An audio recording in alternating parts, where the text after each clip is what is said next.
Bwana, karibu tena katika pati nyingine ambayo tunaenda kuongelea mchezo ambao ulitamatika weekend hii. Ulikuwa unaitwa Mashemeji Derby kati ya Baji 2 dhidi ya Baji 3 ambao ulikuwa ni mchezo wenye ugumu zaidi.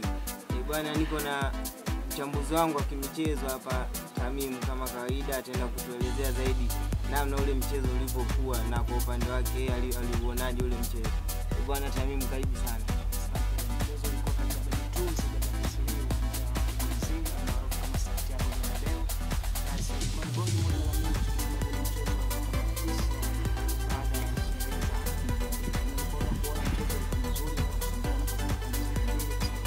Mwanzoni kabisa mchezo klabu ya Baji Serie ambayo ilifanya bao tano za mchezo kuwapelekea kuwa mchezo kwa ngumu zaidi, lakini tuliona mchezo mzuri kwa sababu kila mtu alikuwa anaonyesha nguvu zake kupitia kutoka chini kuanzia chini kuelekea juu katika mbele waidi.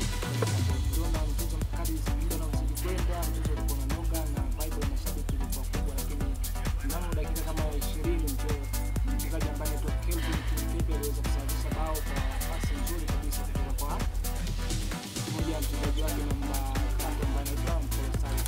Kwa mchezo mzuri na kuvutia ambao uliteka hisia za mashabiki wengi. End of the day mchezo uliweza kumalizika kwa mabao 2-1 na kuweza Baji 2 kuweza kuchukua ubingwa ambao alikabidhiwa zawadi ambayo ilikuwa mbuzi ya Diego. Kwa mchezo ambao ulikuwa mchezo ambao ulikuwa unahitaji tension kubwa ambao kila mshabiki wa mpira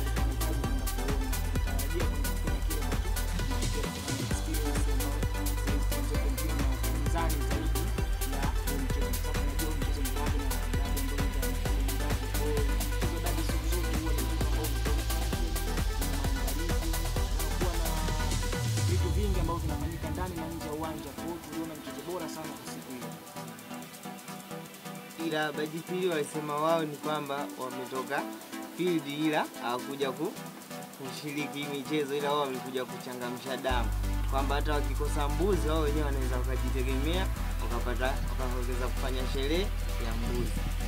Unajua football unapoenda kufesi mchezo target yako ni kuweza kushinda, ila ukipoteza utafuta maneno ya kufariji ili kuweza kujifanya kile usichokamilika, kwa sababu hizo ni kauli za mtu ambaye ameshindwa lakini hajakubali kufanya kushinda. Kwa hiyo kuna aina nyingine ya kwa fans wake ambao waliamini wanaweza kwenda kushinda na kufika kwenye mchezo wa kombe. Kwenda kusema mchezo ambao wao hawakuwa Kiona mwanzoni kabisa wa mchezo ulipokuwa unaanza ulikuwa unaonyesha kwamba hii timu inatakikana, na kwa leo ilikuwa sana mchezo kasi, pesi pamoja na maandalizi ambayo yalifanyika ilikuwa inaashiria kwamba Baji Serie wanahitaji kombe ambalo lilikuwa uwanjani, lakini ubora wa timu ya Baji 2 ndio ulifanyisha kuwa mchezo mgumu na kuwao katika lengo yao kuweza kukwama kushindwa hata kuchukua ile taji ambayo ilikuwa siku hiyo. Bwana, hao ni maoni yake yeye mchambuzi wangu, lakini nasema asante sana na usisahau kusubscribe, kushare pamoja na kucomment pale katika channel yetu ya Sijua Media 25 ambayo inapatikana